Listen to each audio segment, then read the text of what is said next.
دانائی کا راستہ اختیار کر، تجھے عزت حاصل ہوگی۔ جب کسی کے گھر میں داخل ہونا تو اپنی آنکھ اور زبان پر قابو رکھنا۔ مومن باتیں کم اور عمل زیادہ کرتا ہے، جبکہ منافق کا معاملہ اس کے برعکس ہوتا ہے۔ اگر کسی کو اپنا دوست بنانا چاہتے ہو تو دوست بنانے سے قبل اسے غصہ دلاؤ، اور اگر وہ غصے میں اعتدال کا رویہ اختیار کرے تو پھر اسے دوست بنا، ورنہ دوستی سے گریز کر۔ مرد کامل تو وہی ہے جو دشمن کو بھی دوست بنا سکے۔ ہر کام میں میانہ روی اختیار کرو اور خاموش رہنے کی عادت ڈالو۔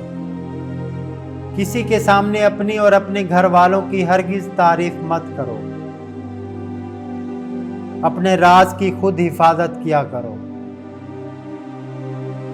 4 چیزوں کو کبھی تھوڑا مت سمجھو، ورنہ برباد ہو جاؤ گے۔